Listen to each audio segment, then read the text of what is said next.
Hi everyone, welcome once again to 24-bit podcast, and today we are shooting episode number 65. I will tell you why 65 is significant in a short while, but as usual I'm joined by the usual suspects, that is Dickson Otieno. Dickson is behind the equipment directing this, and Nick Kanali. Okay, so today is an interesting episode because episode 65 comes after 64, and episode 64 we actually talked about an interesting new entrant into the internet space in Kenya, that is satellite internet and being offered by Starlink. Oh, yeah. Yeah. So now with Starlink around, it's only fair that we follow it up with something that most of you are listening and all of us here on the table use, that is Safaricom Home Fibre. Nick, you've been using Home Fibre for how long now? Yeah, I've been a Safaricom Home Fibre, I think, since Home Fibre actually went live. That was in 2017, I think. Yes. Yeah, so since then I've been using Home Fibre, moving houses from living, in Embakasi, moving to Wayaki, and I'm still on Home Fibre until now, using the 20 Mbps package. Same thing here. So I've also been using Home Fibre since 2017, which is what makes for an interesting discussion because we are both customers, and there's someone at Safaricom who's in charge of focusing on the space we're operating in, the consumer space. We are talking about the senior manager for the fixed data tribe who focuses on the consumer space. He's called Stephen Maina. I'm going to give him under a minute to introduce himself to you before we bombard him with all the questions you've always asked us about Home Fibre and all the complaints we've had ourselves about Home Fibre. Because if you are, both myself and Nick are talking about 2017, Dickson the same. So we've been your customers since the very start. So we are your customers as well as the services. So Steve. Loyal customers. Well, thank you so much, Emmanuel, Nick, and Dickson, for giving us this opportunity. I'm happy actually to find people who had been on the service before I got it on it myself. Oh. As I started back with Home Fibre, it was just in 2019. Before that, I was in another role, mostly giving you voice-related offers and other stuff. And at that time also where I lived did not have Home Fibre. So for those who probably didn't have it then and then moved to it, it was a glaring difference. But in all, I would say I love being part of Safaricom generally. First, in terms of what our purpose is, transforming lives. And I love being in this center where we are talking about home internet, because a lot of conversations that keep talking about transforming lives, they start at the home. And that's where the innovation space, we are trying to empower all customers, and they're trying to elevate them so that we can bridge that digital divide in addition to what we are doing on the mobile space. So that's why I'm in home internet, and I'm glad to be with you guys today. Thank you. Now, you've introduced yourself, you've told us about all those things and how far your journey is with Home Fibre. For someone who's listening to this, what is Home Fibre? We've told our readers about this. I think I did an explain article 6 years ago, something, but we need to hear it from someone at Safaricom, because this is the first time we are talking to someone at Safaricom for the service. So what is Home Fibre? Well, Home Fibre consists of two words, the home and the fibre piece.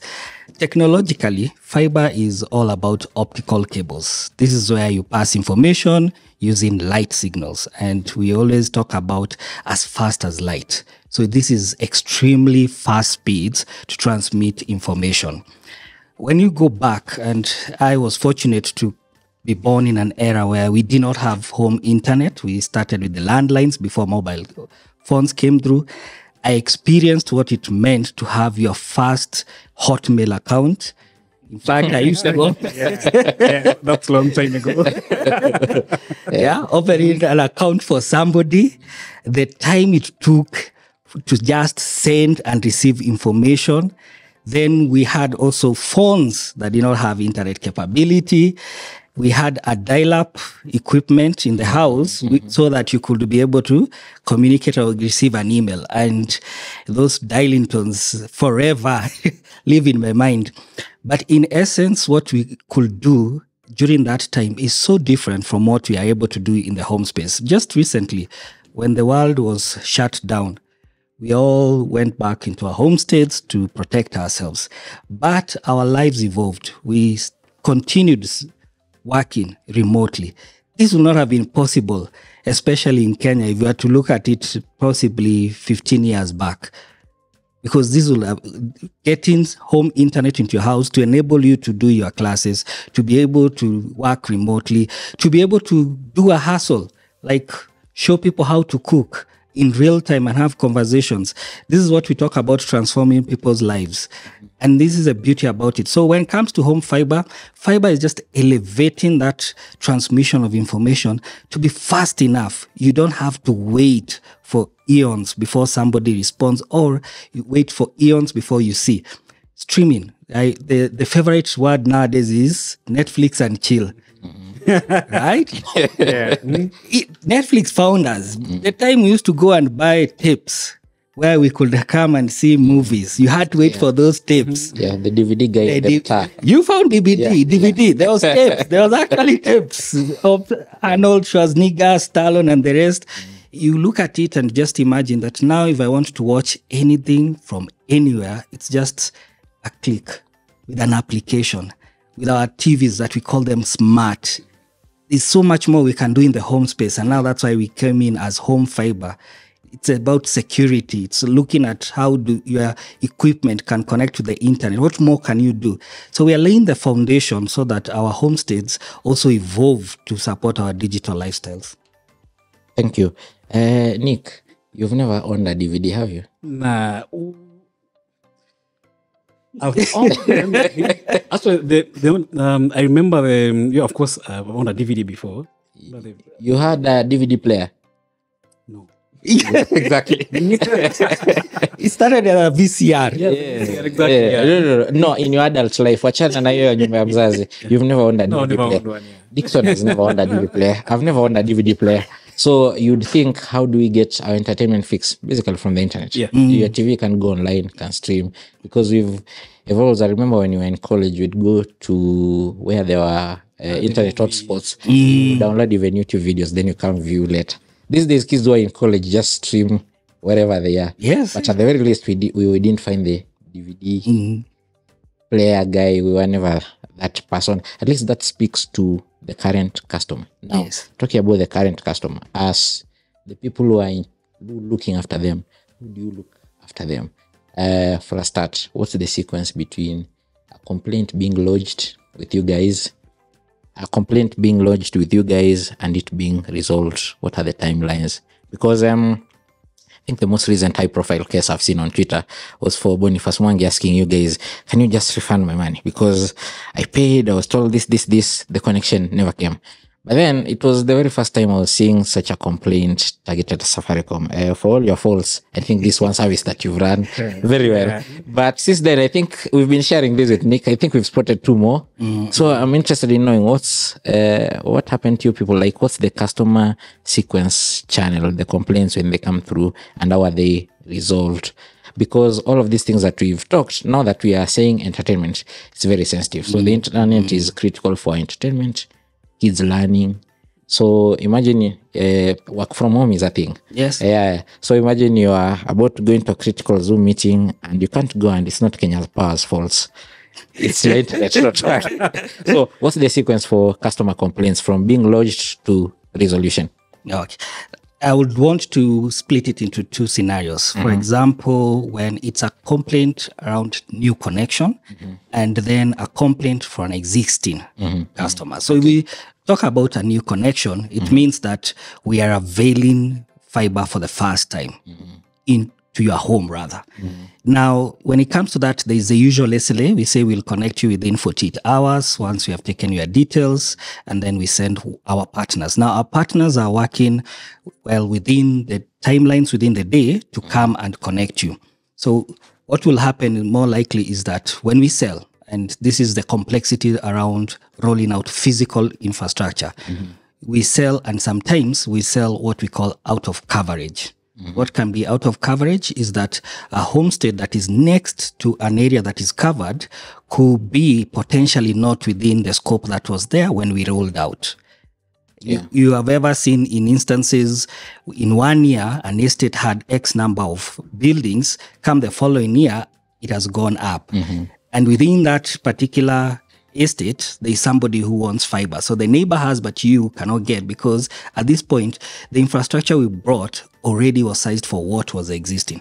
So sometimes those happen, and then we have to now do another exercise, which is to upgrade the network, to extend it to fit the new customer who is meant to get the connection.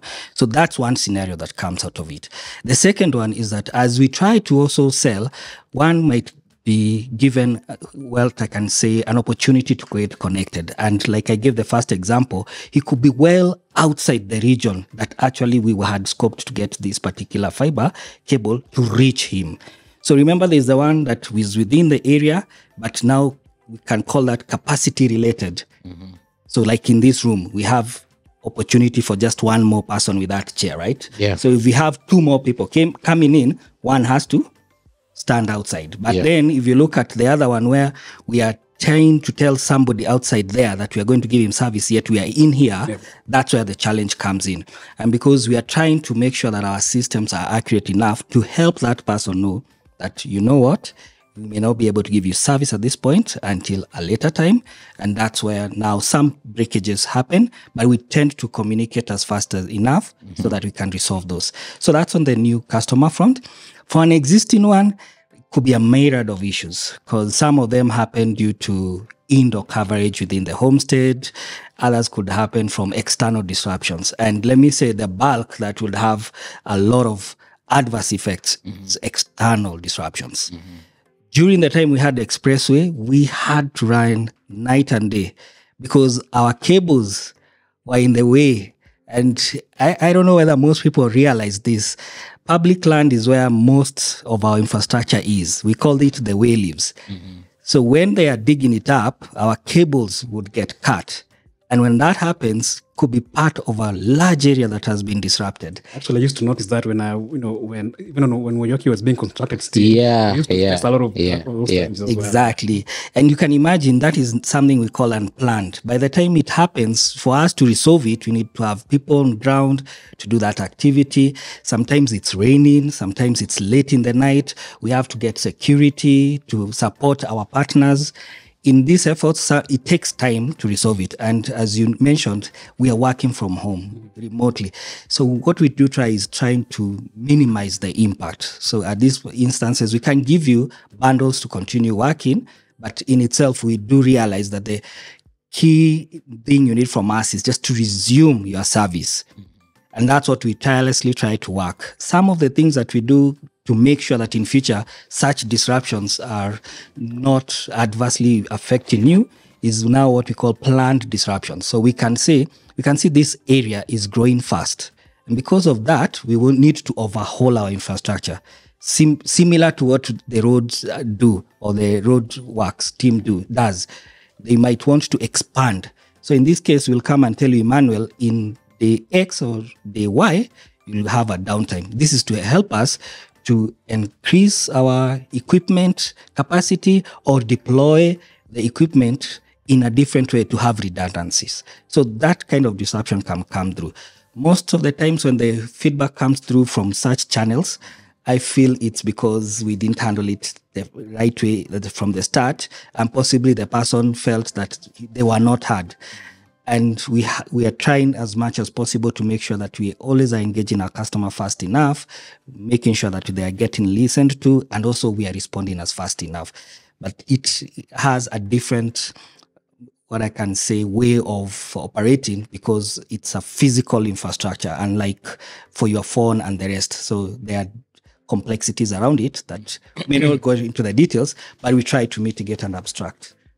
I mean, you mentioned a lot of important points, some of which actually we've been getting questions around, especially from our readers and who basically just follow our podcast and all that. But let me take you back a little bit. So it's 2017 when Home Fibre actually went live. So we're looking at 6 years, since then, right? Maybe just, as I said, let me take you back. So just take us through the journey, since then, what has happened, what has improved and all that. Our journey started earlier than 2017. To be exact, the trigger or catalyst was in 2014. The minute we talked about 4G speeds on mobile, it meant that we had infrastructure to support it. And this infrastructure is cabling of fiber to our BTS or base stations. So when you are connected, as we sit here, to our base station, you are remotely, or we can say you are using the airwaves. The minute it lands on the base station, it's converted to digital data that is now on a physical medium, which now is transmitted through light and ultra fast received in all our data centers or the particular data centers that we route to.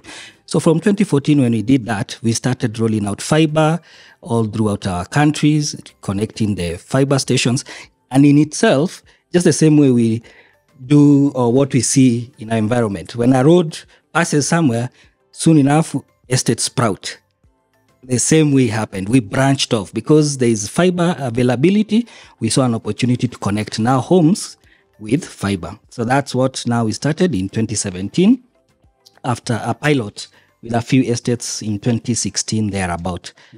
So far, I would say we have really impacted this industry for fixed, because when we were coming into this space, we were roughly 300,000 connected homes and businesses as per CA report. If you look by March 2023, the last report, we are at around 1 million. So 700,000 connected businesses as homes in that period. And if you look at the portion that Safaricom has really fed into it, it's around 40% plus. So we can say that we really have worked hard to make sure that this home space and especially homes are getting access to home internet. Great. Now I'll take you back to customer service. One of the things I really liked about Home Fibre was like 3 years ago, something I'd wake up and get the red LOS error on my router. But on some days I'd find that, and then I contact customer support and they sort me out. On other days, before I even step out of bed, I'll pick my phone and check, and I'll get a text from Safaricom. There are issues with the internet, blah, blah, we're sending someone to come fix. I really liked that. Do you still do that? Where you see faults on my end before I even see them and you send someone to resolve it? Does that still happen?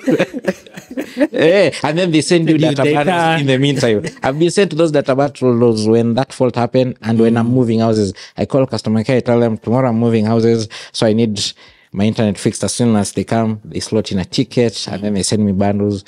All those goodies, are they still there? Because they are a big part of why we've stuck around for 6 years. And for other people who are listening, probably there are some of the reasons why they hang around you guys. I mean, we love incentives, you know. and for us, and I remember I asked, I think someone in your position previously, why they were not giving existing customers lots of incentives, and they told me they were looking into that space because by the nature of the competition authority, there's only so much they can do. Because that time we were complaining, lots of goodies are going to newer subscribers. Sisi tumekuwa huko ndani for so. So that one, and are you still doing all those nice things? So we have touched on one thing, which is proactive capabilities that we have on our network. And like I mentioned earlier, when we have planned disruptions, we work towards minimizing that impact on your end. The notifications, the bundles, they come through. When we have unplanned disruptions, that's where now we have to react by first identifying the issue, assessing how long it will take, notifying you on how long it will take us to resolve it, and also giving you something that can keep you engaged, or rather not engaged, but can help you in terms of connecting into internet as you continue. Now, the proactive piece in itself is always an ongoing activity. We are a telecommunications company. We deal with technology every single day. What we are looking at is enhancing our experience further. And what that means is that sometimes we do overhauls even for our internal systems. When we are doing such things, some parts are affected. Just the same way you have to remove a part that you can bring in a new one. When that happens, some functionalities will be put on pause so that then we do it with an alternative one. So we tend to have what I can semi-automated pieces around this area. So some will find the proactive piece working seamlessly because their area is not affected. Others might have that there's a little bit delay in the proactiveness because it's semi-automatic as we work towards now fully automating that leg. So it is there. Sometimes it's just broken for a few, but we are trying to make sure that the systems are working automatically all through.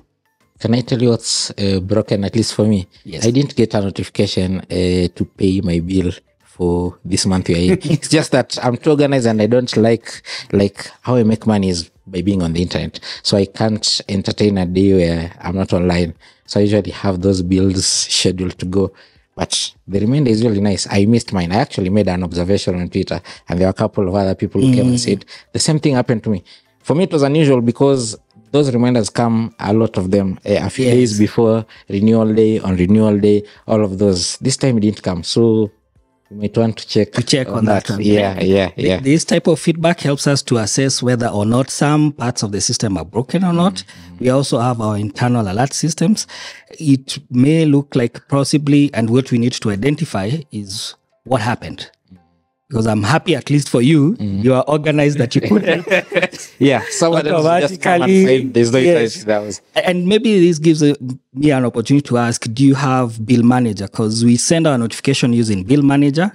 You'll give you a direct link to pay via M-Pesa in itself and has those alerts. Have you? Yeah, I'm actually happy these days. The link that went now, before the disruption this month, the previous month, the link I got, and the month before that, which was the first time I was seeing it, the SMS came, and when you'd click through the link, you actually now get an invoice. Yes. So for people who, SME people, those who do businesses and they need to cost this in their books of accounts, it's very nice. That was never there before. I remember taking note the first time I saw it, which was like 2 months ago.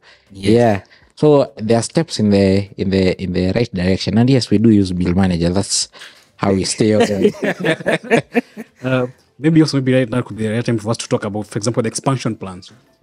I remember when the pandemic hit, I'm sure you had a lot of people signing up for Safaricom Home Fibre. A lot of people signing up. And I think over the years, remote work becoming a thing, again, we still have more people signing up. But here's the thing. I come from a very remote village, in Kitale, where even getting a 3G connection is actually a struggle. So I'm thinking, does Safaricom have plans, for example, to expand to such areas? Like, right now, I just mentioned here, we have like almost 1 million subscribers right now. How do you plan to reach now more subscribers outside, urban areas like Nairobi, just go to remote areas and all that? Do you have such plans in the pipeline? Yes, in fact, we have already covered 18 counties, trying to cross over the half mark by adding another 5 counties into play. Nice. What else we are doing is that we realize that for home internet, by the time we get fiber, we don't need to have you just continuing using your mobile phone. So we are leveraging our 4G network. I'm surprised you mentioned that you don't have 4G because... It's that bad. Actually, I've reached up actually like a couple of... It can be, but then we are planning, we'll have to have a master. But again, it's a process. We have to talk to CAs who have been told just to wait. Exactly. So there are also policy elements that can delay. But our first step is getting 4G, because then we can give you access using what we call 4G for home alternatives. Recently, we also went towards 5G as a new technology. So that can be also an alternative that can give you at least faster speeds compared to what you have on 4G. The essence is that in this, what I can call dish that we give you, we can try to use different ingredients. The end result is to just make sure that you have home fiber. But in the meantime, if you don't have, what is the alternative that can meet your needs? So 4G comes into play or 5G comes into play. We are still looking at other options, and one of them could be microwave alternatives. We know of people who use that, and they are part of our competition. So we start looking at all these, what we call technology products that can help us get you or your home connected to internet. We will not stick just to having fiber in itself. It will be the end state, the ultimate state for you, but then we'll give you alternative solutions as you work towards reaching there. Okay. And maybe from just a policy, regulation or legislation perspective, what are you doing to actually just support this uptake? The first thing was actually engaging the National Construction Authority. And from that perspective, what the engagements we have had with them is for them to insist and try to push. When building a new homestead or a building, put conduits or conduits rather, so that it becomes easier for us to pull cable to your house. We don't need to come and run cables outside. That's one of the elements that we are trying to do. The other piece is also at the county level. Wayleaves is where we put our infrastructure. The wayleaves in themselves, we have to pay to access because it's public land. Harmonization of that pricing gives us the opportunity, and even other players, to be able to roll out, because this is a capex intensive venture.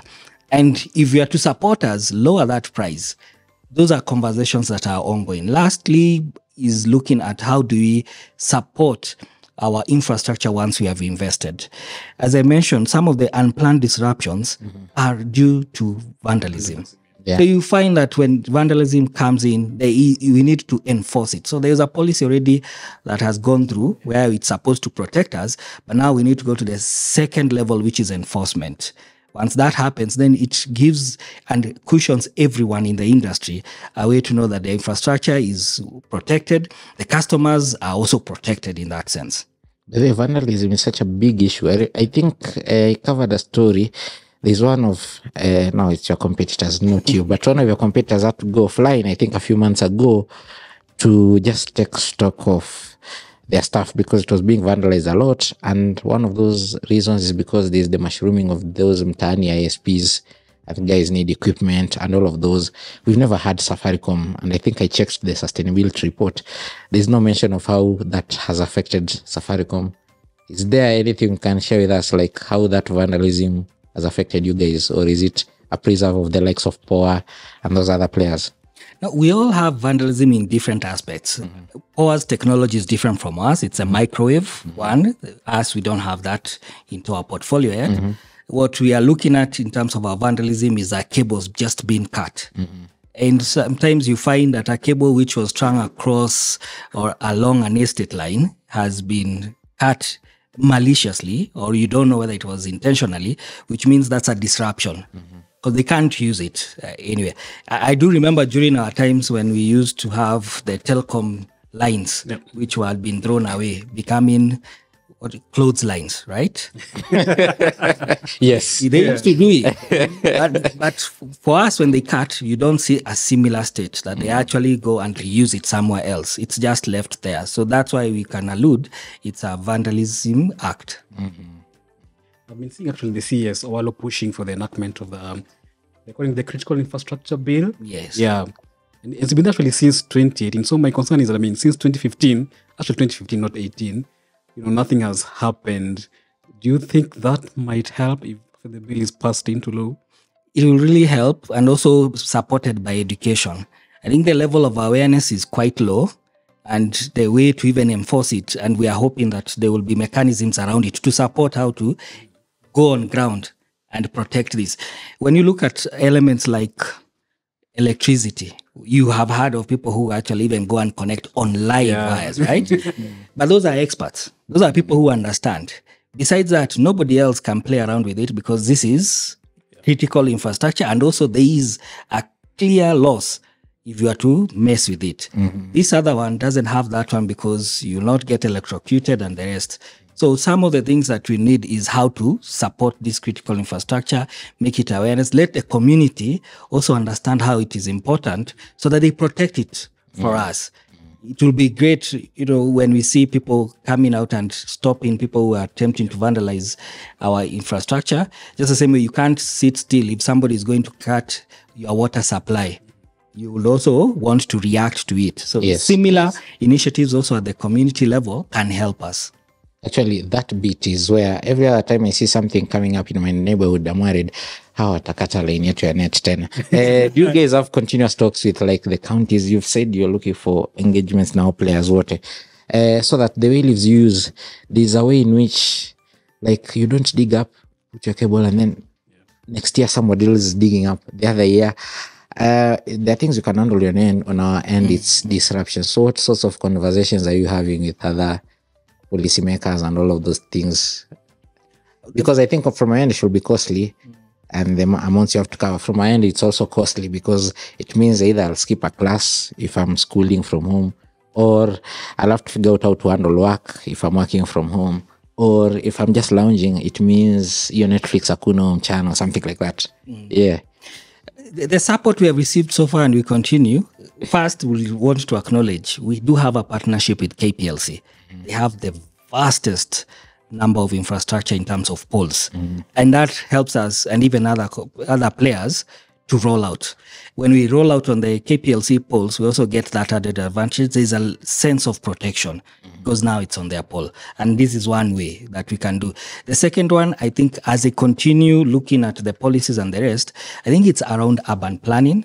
How do we designate and how do we plan our infrastructure in such a way these services become part of the critical infrastructure, and then it makes it easier for anyone else to roll out. The third one, which are conversations that I'm sure everyone keeps talking about, is how to spur the growth in this area. This year, you saw there was a tender, I think, asking for 10,000 kilometers to be rolled out. So these are initiatives from the government. We partner with them. We have these engagements just to make sure that we are getting the homes accessible for us, plus also anyone else. Good. Now, you've been in this space for a while. I think when you came in, we only had Zuku. Yeah. Yeah, they were your main competitor at that time because the other players were smaller. Of course, the hype means that a number of them, like GTL, they also get to have some significant airtime when it comes to publicity and all. But you have a bigger footprint and you've since exceeded Wananchi Group. But now you face a new threat. There is satellite internet. There is Starlink out there. For all these areas, you said you are in 18 counties, you're looking to add 5 more. Yes. You're looking to add 5 more. Exactly. So you'll be at 23, you'll be at half. Yeah. We have 47. So there's Starlink. How do you see satellite internet affecting your operations in this country? Now, before you answer that question, I'll give you a backdrop. In episode 64 of this podcast, we had a lengthy discussion about Starlink, and our overall feeling was still products like Home Fibre are the best bang for buck for most Kenyans, because the initial cost of acquisition for Starlink is quite high. But that was our view. How are you viewing the competition from your end? I mean, is Starlink a real threat in the first place? Are you seeing yourselves, if he doesn't ever get fiber, huko kwao, you'll lose him to Starlink? In business, I would want to say that labeling somebody as a threat is not the right way. Yeah.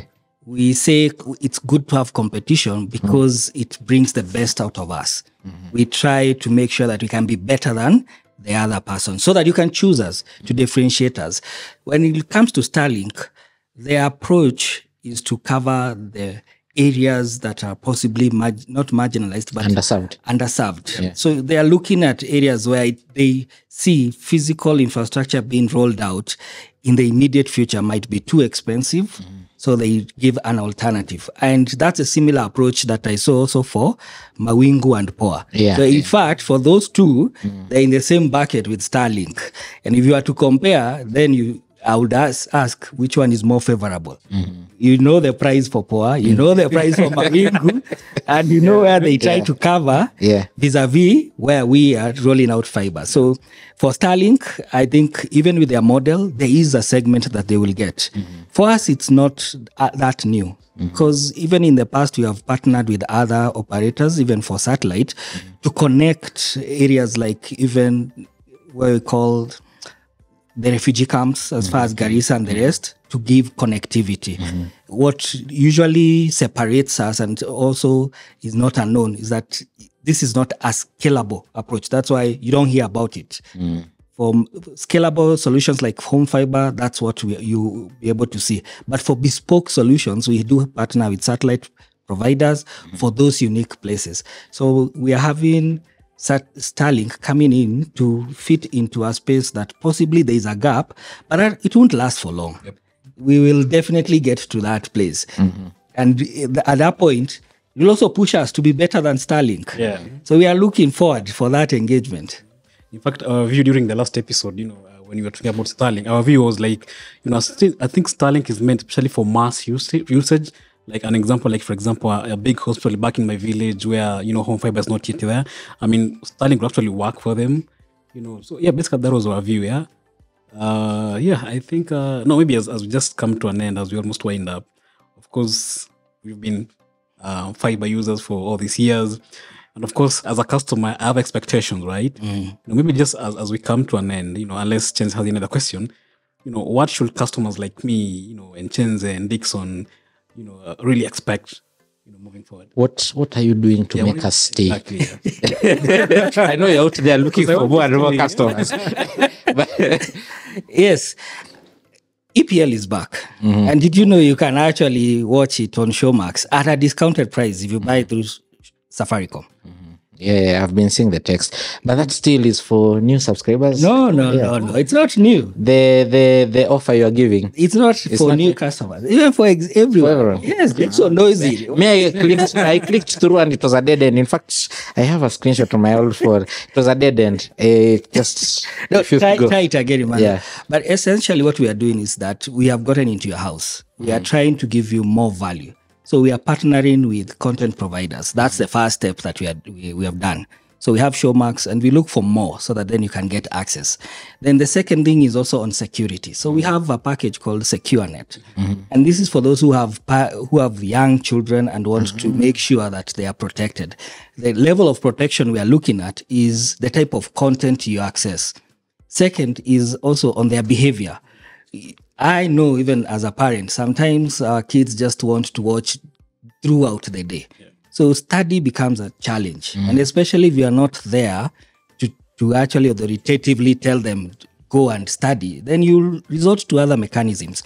SecureNet can help you by setting defined periods where internet can be off. So these are the things that we are doing. Partnerships also with people who can give us insurance. We have had that as one of our packages to secure you. So we keep looking and trying to innovate through that space so that you stay with us, Emmanuel, and also Nick. And as we continue looking at other programs that possibly in the near future that will bring out other aspects to reward you for being with us. So don't move. Final question from me. What informed the move from having a standalone Home Fibre app to having it integrated into my Safaricom? Because it feels lost there, like an afterthought. And the standalone app was so good. You brought all of the functionality there, but it's never really been the same. And especially for those of us, you keep giving us customized offers. There these upgrade plans you have, like I'm on silver, whatever upgrade. Yeah, that's never covered in the app. So me, I usually just know at the back of my head, I need to give Safaricom 5K every month. And as long as I pay that via M-Pesa, that account is settled. But I can never ever pay that via the app. For the app. Yeah. So what we have embarked on is just having one app for Safaricom. And this is to bring all our features and products. The journey that we had started and where we got our home app will have ended up you having multiple, like 3 apps or more, just to manage your Safaricom products. So we felt, and especially feedback from customers also saying, why do I have to go from one app to another? The challenge was coming, I don't have space on my phone. I can't keep downloading all these apps. The issue that you have been experiencing, it's in our roadmap. We are bringing all the functionalities, and the priority we have given is for experience-related features. For example, you can change your password now through the app. More often than not, we have many people calling to say, I gave my neighbor the password to use for one day. Nowadays, they are still using, it is slow. I call center, they tell me they can see many people connected. I'm the only one in the house. So that kind of approach meant that let's give you a view. And that's why you can do it with your app. Sometimes when the link is just a bit misbehaving or slow, you would call for us to restart, right? You can do it on your app right now. So all these features are coming in. And what we are saying, we first focus on the experience ones. The other ones are coming slowly. On the USSD, they are still there, but their plan is to bring them on board on the app itself. So we want to have, when you call yourself a Safaricom customer, feel that when you enter the Safaricom space, everything is available. You don't need to go out and come back to other elements, else we lose you. So it's a journey, and I appreciate the feedback. It means for our team, we'll now tell them, you know what, these offers need now to come faster than what you are planning for. Yeah. You actually did well. That was which World Cup 2018 one? There are lots of deals. You had partnerships with Kwese. Yes. Yeah, there are multiple ways to watch the World Cup. Lucky last year, Cheza. There was real nothing. No. There was only Showmax. That was the biggest one. It was the only option. But you spoil us 4 years early with multiple options. We had And multiple options. Yeah, and Request, then went down. we've stagnated on the home entertainment front. We haven't seen Big Books 3. We have the Inator Ematic, yeah. but it's been there for like forever. Is there anything exciting from that space? The evolution of our market space is something quite interesting. When we came with the first option of a Matic box, we were trying to combine our 4G with content. And during that period, that was the latest technology. Right now, for as low as 20,000, you get a smart TV. And it is delivered to your house. Which means it comes with an out-of-the-box YouTube app, Netflix app, and the rest. This meant that the Ematic, or what we call setup top boxes, are no longer needed. Majority of the homes already have smart TV. So that's why we killed that route, because before we didn't have an alternative. Homes did not have a way to upgrade. So now we said, because now a lot of homes have already upgraded to smart TV, we have already met our objective. We can now reach them to a different avenue. Okay. Thank you. Nick, you have anything for Steve? Nothing really, but thank you so much for having us and hosting us here. It's been quite an instructive chat. And I think most of the questions we are asking are what most of our readers actually have been asking us. So really thank you just for having us and us responding to them. Yep. Thank you, Steve. We can never really exhaust for a service that we've used for so long. Yes. There are so many things we can say, but we've prioritized what's come through the various channels where we are active on, where this podcast goes. And hopefully when this podcast goes live, there'll be quite a lot more feedback that we are likely to get. We'll be sure to channel it to you and your team. If there are areas of concerns, you improve. It's a service that powers how we operate. We are basically online content creators. So when there's no internet, it's just to blackout. So your survival is also our survival. Yes. So thank you for having us and for the insights. I really liked that bit of why we are no longer seeing development in the STB space from Safaricom Home. Thank you. And listening in, if you're listening into this podcast on whatever channel, you can share your comments there. And you can subscribe so that you get prompted the next time there's a new episode. Thank you. You will see you in the next one.